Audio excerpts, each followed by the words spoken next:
A former maths teacher who found himself sacked for refusing to call a child by their preferred pronoun is still unable to get a job in teaching more than a year later. Kevin Lister taught maths for 18 years before he was dismissed for gross misconduct.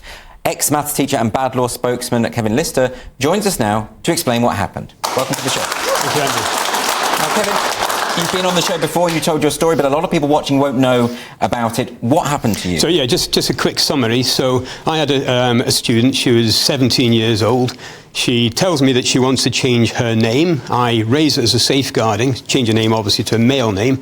I raised a safeguarding concern. The college completely ignored the safeguarding concern, then took a series of actions to encourage the risk that I was warning about. So I then obviously did not support her desire to be referred to as a boy. Things kind of quietened off there, and eventually a friend subsequently decided to have a go at me and tell me that I had to call her a boy and then put a complaint in against me. At the same time, I raised a second safeguarding concern that related to a member of staff who boasted in a training session how many students that she had directly supported to transition. So I raised that as a safeguarding concern.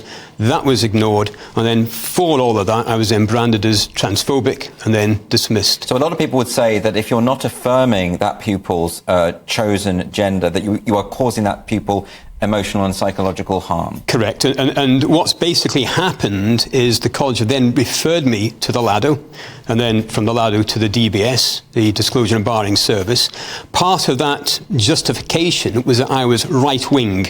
Because I did not confirm her, then it makes me right-wing. I wasn't aware that being right-wing was against the law anyway. Apparently so. OK, but this issue has nothing to do with left or right, as it happens. Of course, but that was the justification. Sorry, Kevin, just to clarify, when you say that you raised a safeguarding issue, what do you mean by that?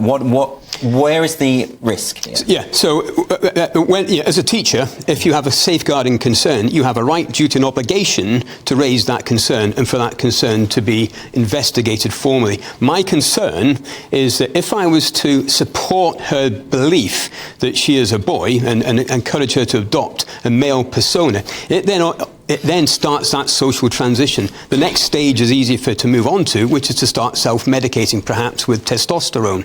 This is all easily available stuff now. You can buy it in any gym. So as soon as you encourage somebody down that route and you reinforce that view of them that they are in the wrong body and that the she should be a he, you open the gateway then for that really fast, smooth transition. And that's well documented in the CAS review and elsewhere. Well, that's very interesting. You mentioned the CAS review. This is the interim CAS report, which made made it clear that actually social transition, where they say you just affirm the gender through pronouns and names, that in itself is not a neutral Correct. act. Yeah. So you have backing for this. Yeah, that's right. Yeah.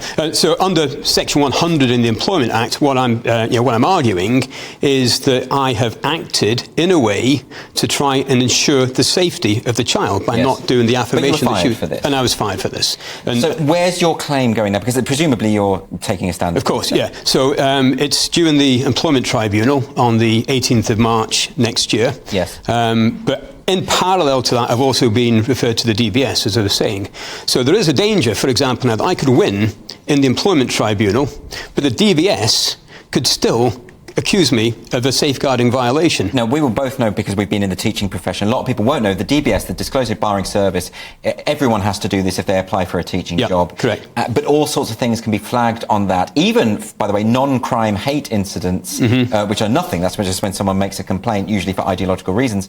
And what happens, I suppose, is the school will see that and just not take a risk on that candidate. Exactly. So just this last week, I applied to another school, and I didn't even get an interview because I had to confess to them that I am currently under review by the DBS. They haven't yet confirmed, but the process of review is taking so long that no school is ever going to recruit me.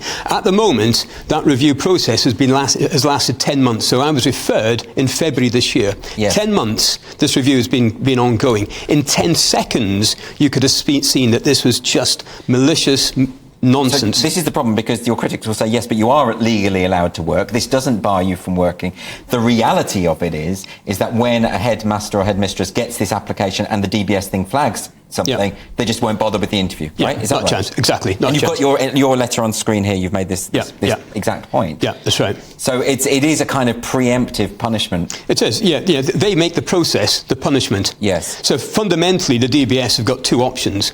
Option one is that they agree with the accusation against me, with all its absurdities. Option two is they say, well, actually, we can't agree with this. It is so absurd. I mean, things like I cause emotional harm to a transitioning child, absolute rubbish. Things like I refer to the fact that transitioning is irreversible, which is one of the accusations against me, which we know it is, but that was a safeguarding accusation against me. So the second option for the DBS is that they look at that and they think, actually, we can't support this.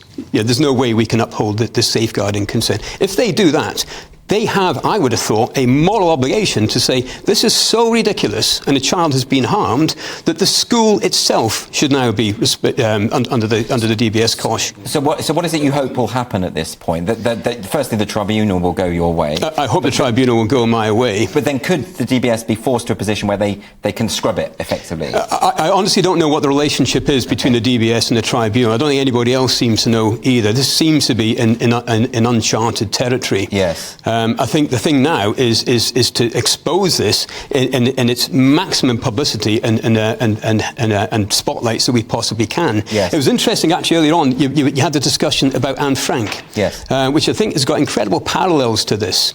So in Holland, the Dutch were extremely socially progressive. One of the things that they did was they decided that they could best manage social equity in the country by getting the best records possible. When the Germans took over, the first thing that they did was got the records, and then they found the Jews, and Anne Frank ended up dead along with many others. And this is the same kind of thing, that we end up with this DBS system as a response to the murders of Jessica Chapman and Holly Wells. Yes.